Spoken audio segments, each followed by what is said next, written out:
Hey guys, I welcome you all to GSN law. 6 अक्टूबर के daily legal and polity current affairs में आपका स्वागत है।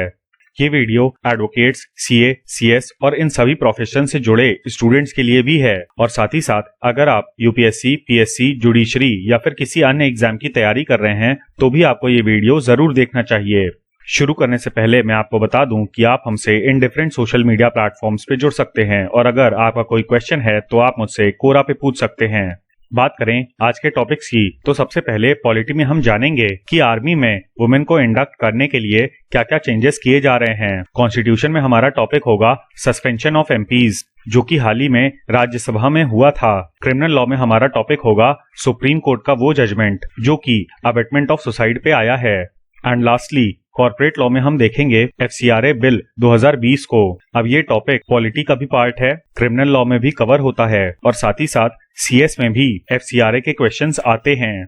अब इसी साल फरवरी में ऑनरेबल सुप्रीम कोर्ट का डिसीजन आया था जिसमें आर्मी में सारी ही वुमेन ऑफिसर्स को अलाउ कर दिया गया था फॉर परमानेंट कमीशन। इसी जजमेंट को ध्यान में रखते हुए आर्मी ने हाल ही में स्पेशल स्क्रीनिंग बोर्ड बनाया है। अब ये जो बोर्ड है ये 14 सितंबर को इफेक्ट में आया था and it is headed by senior general officer और इस बोर्ड में एक वुमेन ऑफिसर भी होंगी of the rank of brigadier. अब यहाँ पर स्क्रीनिंग प्रोसेस के बाद वुमेन ऑफिसर्स को परमानेंट कमीशन ग्रांट किया जाएगा। However it will be subjected to acceptable medical conditions. अब सुप्रीम कोर्ट का जो जजमेंट आया था उससे हमको काफी कुछ चीजें पता चलती हैं।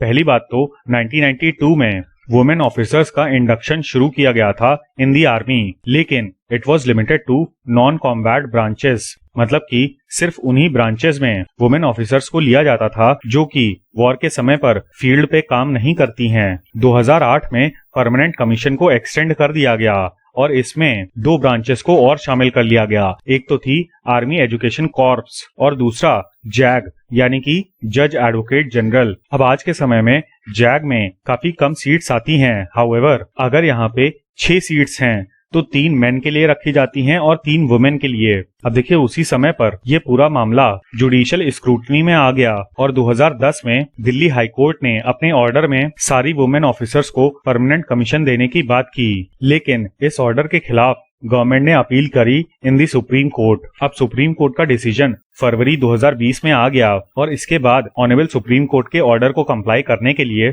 आर्मी ने अपनी फिजिकल फिटनेस पॉलिसी में कुछ चेंजेस किए। इसके तहत बैटल फिजिकल एफिशिएंसी टेस्ट सारी ही वुमेन ऑफिसर्स के लिए मैंडेटरी कर दिया गया, including those who are currently in service. अब इन सर्विस कैंडिडेट्स में 2007-8 की लिमिट रखी गई है, मतलब कि 2007-8 से जो वुमेन ऑफिसर्स आर्मी में अपनी सर्विसेज दे रही हैं उनको भी अब ये टेस्ट पास करना होगा। बीपीईटी टेस्ट की बात करें तो ये सीरीज ऑफ फिजिकल टेस्ट होते हैं जिनमें ये देखा जाता है कि कोई ऑफिसर मिलिट्री टास्क्स किस तरह से कंप्लीट कर पाएगा और इसके अंतर्गत वुमेन के लिए 5 किलोमीटर का run, 60 metre sprint, vertical rope climbing etcetera रखे गए हैं। अब देखिए आर्मी ने इस पे ऑलरेडी काम शुरू कर दिया है और फिलहाल के लिए जो वुमेन ऑफिसर्स लेफ्टिनेंट कर्नल की रैंक पर हैं उनको जूनियर कमांड कोर्स कंप्लीट करना होगा at army war college situated in Mhow, जो कि doctor Ambedkar Nagar district MP में है। इस चीज को ध्यान रखिएगा कि ये उत्तर प्रदेश के अंबेडकर नगर में नहीं है बल्कि मध्य प्रदेश के अंबेडकर नगर में है और ये आपका डायरेक्ट क्वेश्चन बन सकता है इन एनी एग्जाम। अब देखिए जो ये जेसी कोर्स होता है ये परमानेंट कमीशन के लिए मैंडेटरी होता है और फिलहाल के लिए जो ऑलरेडी एम्प्लॉयड वुमेन ऑफिसर्स हैं उनको ये कोर्स जुलाई से अक्टूबर के बीच में अटेंड करना था। इसके अलावा जेसी कोर्स के साथ साथ अपनी रिस्पेक्टिव ब्रांच के जो मैंडेटरी कोर्सेज होंगे उनको भी कंप्लीट करना होगा in order to be considered for permanent commission. अब देखिए पिछले महीने 21 सितंबर को 8 राज्यसभा के एमपीज को सस्पेंड कर दिया गया था फॉर अनरूली बिहेवियर और इन लोगों को सस्पेंड करने के लिए एक वॉइस वोट हुआ था। वैसे तो जनरली जो प्रिसाइडिंग ऑफिसर होते हैं हाउस के, यानी कि लोकसभा में स्पीकर और राज्यसभा में चेयरमैन, ये उनकी रिस्पॉन्सिबिलिटी होती है कि उनके हाउस में डिसिप्लिन बना रहे। अच्छा यहाँ पे आप 2 फैक्ट्स और जान लीजिए। पहला तो ये कि जो हमारे फर्स्ट लोकसभा स्पीकर थे उनका नाम था जीवी मावलंकर, फर्स्ट फीमेल का नाम था मीरा कुमार और करेंटली ओम बिरला लोकसभा के स्पीकर हैं। इन सभी फैक्ट्स में से आपके पास डायरेक्ट क्वेश्चन आ सकता है। अब यहाँ पर हुआ क्या था कि जो फार्म बिल्स आए थे उसके प्रोटेस्ट के चक्कर में कुछ एमपीज ने चेयर के साथ अभद्र बर्ताव करने की कोशिश की और इसी का संज्ञान अपर हाउस ने लिया, क्योंकि अपर हाउस से रिस्पेक्टफुल बिहेवियर की ज्यादा उम्मीद रखी जाती है और इसीलिए इसको हाउस ऑफ एल्डर्स या फिर अपर हाउस कहते हैं। तो आने वाले समय में एज वोटर्स हम लोगों को सोचना पड़ेगा कि क्या हम ऐसे रिप्रेजेंटेटिव्स को तो नहीं भेज रहे जो हमारे पार्लियामेंट को यूक्रेन का पार्लियामेंट बना दें, जिसके वायरल वीडियोस आपने कई बार देखे होंगे। यूक्रेन के पार्लियामेंट में फुल फ्लेज्ड वॉर चलती है। बात करें इससे जुड़े हुए रूल्स की, तो सबसे पहले है rule 373 of rules of procedure and conduct of business. अब देखिए यहाँ पर जो शब्द इस्तेमाल हुआ है इस पर ध्यान दीजिएगा। स्पीकर, जब भी हम राज्यसभा की बात करते हैं तो वहां पर हम चेयरमैन लिखते हैं। However in the case of Lok Sabha हम स्पीकर शब्द का इस्तेमाल करते हैं। तो यहाँ पर उन्हीं के रिगार्डिंग प्रोविजन दिया गया है कि अगर स्पीकर के ओपिनियन में किसी मेंबर ऑफ द हाउस ने डिसऑर्डरली कंडक्ट किया तो उसको स्पीकर डायरेक्ट कर सकते हैं to withdraw immediately from the house, और ऐसा जो मेंबर होगा उसको तुरंत ही हाउस से अपने आप को विड्रॉ करना पड़ेगा for the reminder of the day. इसके बाद है रूल 374। इसके हिसाब से यदि किसी मेंबर ने चेयर की अथॉरिटी को डिसरिगार्ड किया या फिर जो रूल्स हैं हाउस के उनको अब्यूज किया और बार बार वार्निंग देने के बावजूद हाउस के बिजनेस को ऑब्स्ट्रक्ट कर रहा है तो स्पीकर एक्शन ले सकते हैं और उस मेंबर को नेम कर सकते हैं। इसके बाद एक मोशन लाया जाएगा हाउस में for the suspension of the member. अब ये जो सस्पेंशन है ये बचे हुए सेशन से ज्यादा का नहीं हो सकता। हाउएवर यहाँ पर हाउस को पावर दी गई है कि वो फिर से एक मोशन ला के ऐसे सस्पेंशन को टर्मिनेट कर सके और जिस मेंबर को सस्पेंड किया जाएगा उसको पार्लियामेंट के प्रेमाइसेस से बाहर जाना होगा। 2001 में रूल 374A लाया गया था। इसके हिसाब से अगर ग्रेव डिसऑर्डरली कंडक्ट होता है by a member in the well of the house. अब ये जो वेल एरिया होता है ये चेयर और बेंचेस के बीच का एरिया होता है। इसके अलावा यदि कोई मेंबर परसिस्टेंटली स्लोगन्स चिल्लाता है तो उसको स्पीकर नेम कर सकते हैं और ऐसा मेंबर ऑटोमेटिकली सस्पेंड मान लिया जाएगा for a period of 5 consecutive sittings या फिर रिमाइंडर ऑफ द सेशन। लेकिन फिर से यहाँ पर हाउस को पावर दी गई है to terminate the suspension with a motion. अच्छा, जो 374 का क्लॉज है इसकी पावर सिर्फ लोकसभा के स्पीकर के पास है और दूसरी तरफ राज्यसभा के चेयरमैन के पास किसी मेंबर को सस्पेंड करने की पावर नहीं है। राज्यसभा में सिर्फ हाउस ही किसी मेंबर को सस्पेंड कर सकता है और उसके सस्पेंशन को टर्मिनेट कर सकता है। अब इसके रिगार्ड में राज्यसभा चेयरमैन की जो पावर है वो रूल नंबर 255 में दी गई है। जब से सुशांत सिंह राजपूत वाला मामला हुआ है तभी से अबेटमेंट ऑफ सुसाइड का इशू काफी ज्यादा सुर्खियों में है और इसीलिए ये टॉपिक आपके यूपीएससी के पर्सपेक्टिव से काफी इम्पोर्टेंट हो जाता है। अब यहाँ पर केस का नाम था Gurucharan Singh versus state of Punjab और इसमें 2 अक्टूबर को ऑनरेबल सुप्रीम कोर्ट की 3 जजेस की बेंच ने कहा कि जो डिसीज्ड है या फिर विक्टिम है उसको सुसाइड कमिट करने के लिए उकसाया गया था अपने मैट्रिमोनियल होम में, यानी कि अपनी ससुराल में। इसके लिए एविडेंसेस देने पड़ेंगे for attracting section 306 of IPC. Section 306 बात करता है अबेटमेंट ऑफ सुसाइड की, यानी कि सुसाइड के लिए उकसाना, और अगर इसके लिए एविडेंसेस नहीं हैं तो जो अक्यूज है इस केस में एपेलेंट जिसने ये अपील दायर की थी उसका कन्विक्शन सस्टेन नहीं किया जा सकता। केस के फैक्ट्स की बात करें तो हस्बैंड और वाइफ के 2 बच्चे थे at the time of wife's death on 12 August 1997। यहाँ पर प्रोसिक्यूशन के हिसाब से जो डिसीज्ड वाइफ थी उसको हैरेस किया जा रहा था after their marriage for insufficient dowry. इसके लिए हस्बैंड और उसके पेरेंट्स को सेक्शन 304B और section 498A read with section 34 of IPC के अंतर्गत चार्ज किया गया था।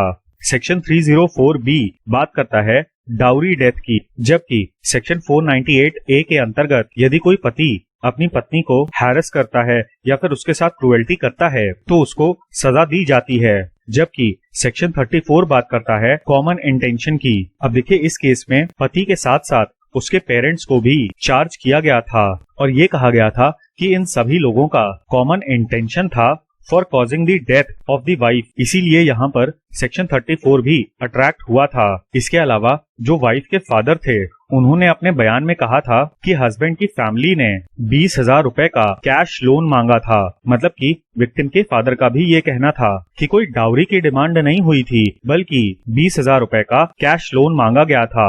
यहाँ पर एक और चीज ध्यान रखने वाली बात है कि जो वाइफ थी उसने अपनी डेथ से कुछ ही समय पहले अपनी सेकंड चाइल्ड यानी कि डॉटर को जन्म दिया था, और जो उसके मेडिकल ट्रीटमेंट के एक्सपेंसेस थे वो भी उसके हस्बैंड और फादर इन लॉ के द्वारा दिए गए थे। और इसीलिए कोर्ट को ये लगा कि कोई भी डाउरी डिमांड या फिर मैल ट्रीटमेंट नहीं हुआ था अगेंस्ट दी डिसीज्ड वाइफ। अब देखिए इंडियन पिनल कोड में सेक्शन 107 अबेटमेंट की बात करता है, और हर ऑफेंस की तरह यहाँ पर भी कोर्ट का कहना था कि मेंसरिया यानी कि इंटेंशन इस्टेब्लिश करना मस्ट है in order to attract section 107।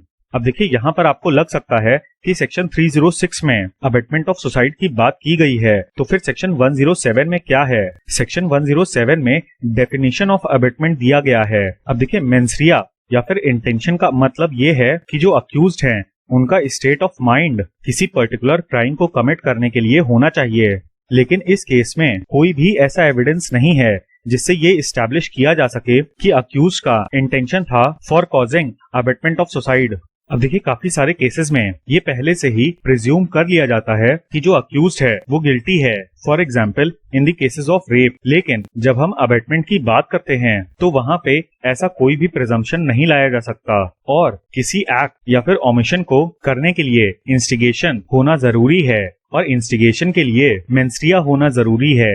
इसके अलावा कोर्ट ने ये भी माना कि हस्बैंड या फिर उसकी फैमिली ने कोई भी ऐसा कृत्य नहीं किया है जिससे पता चले कि उन्होंने डिसीज को हैरेस किया था, और ऐसे केस में जहां पर कोई भी एविडेंस नहीं है वहां पर सिर्फ स्पेकुलेशन के बल पे किसी भी व्यक्ति को सजा नहीं दी जा सकती। और इन्हीं सब चीजों को ध्यान में रखते हुए ऑनरेबल सुप्रीम कोर्ट ने हस्बैंड को बरी कर दिया। अब देखिए एक एक्ट है फॉरेन कंट्रीब्यूशन रेगुलेशन एक्ट, जिसको कि शॉर्ट में हम FCRA कहते हैं, और इसको अमेंड करने के लिए हाल ही में एक बिल पास किया गया है। यहाँ पर गवर्नमेंट का क्रिटिसिज्म इस बात के लिए भी हो रहा है कि इन्होंने NGOs की फंडिंग को रोक दिया है, लेकिन दूसरी तरफ बात ये भी है कि ज्यादातर NGOs सिर्फ एक फ्रंट हैं। फर्स्टली ब्लैक मनी को वाइट करने के लिए, सेकेंडली पॉलिटिकल एजेंडा को बढ़ाने के लिए, और लास्टली एंटी नेशनल एजेंडा को सपोर्ट करने के लिए। और बहुत सारे लोग NGOs सिर्फ इसलिए बनाते हैं ताकि उनको गवर्नमेंट की फंडिंग मिल सके, तो NGOs का इस्तेमाल करप्ट प्रैक्टिसेस के लिए भी होता है। इसके अलावा पिछले कुछ समय में बहुत सारे ऐसे NGOs भी पाए गए हैं जिनको उन देशों से फंडिंग मिल रही थी जो कि हमारे देश के खिलाफ इंफॉर्मेशन वॉरफेयर कंडक्ट करने की कोशिश करते हैं।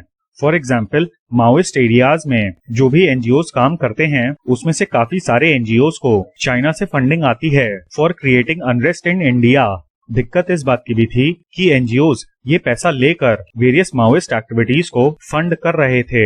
अब एक एक करके नए बिल के प्रोविजंस को देख लेते हैं। सबसे पहले है सेक्शन 3, जिसके अंतर्गत कोई भी पब्लिक सर्वेंट, जज, गवर्नमेंट सर्वेंट या फिर पब्लिक सेक्टर अंडरटेकिंग का एम्प्लॉई फॉरेन कंट्रीब्यूशन एक्सेप्ट नहीं कर सकता। अब देखिए डी रेगुलेशन के लिए यहाँ पर एक प्रोविजन ऐड किया गया है कि अब फॉरेन कंट्रीब्यूशन को रिसीव करने के लिए जो वैलिड सर्टिफिकेट की रिक्वायरमेंट थी उसको भी हटा दिया गया है। लेकिन दूसरी तरफ सेक्शन 7 के अंतर्गत कोई भी व्यक्ति फॉरेन कंट्रीब्यूशन को ट्रांसफर नहीं कर सकता। मतलब जैसा कि मैंने आपको बताया कि वेरियस NGOs फॉरेन कंट्रीब्यूशन लेकर माओइस्ट एक्टिविटीज को फंड करती थीं। इसी को ध्यान में रखते हुए ऐसे फंड्स के ट्रांसफर को पूरी तरीके से प्रोहिबिट कर दिया गया है। अब डी रेगुलेशन के लिए एक और पॉइंट ऐड किया गया है कि पहले एक कैप हुआ करता था 50% का कि 50% ऑफ द फॉरेन कॉन्ट्रीब्यूशंस जो रिसीव किए गए हैं उनको यूटिलाइज करना होगा फॉर एडमिनिस्ट्रेटिव पर्पसेस। इस कैप को घटा के 20% कर दिया गया है। अब देखिए जो सर्टिफिकेशन की रिक्वायरमेंट थी उसको तो हटा दिया गया है। हाउएवर जो व्यक्ति रजिस्टर्ड नहीं है वो सिर्फ सेंट्रल गवर्नमेंट के प्रायर परमिशन से ही फॉरेन कॉन्ट्रीब्यूशन को रिसीव कर सकता है।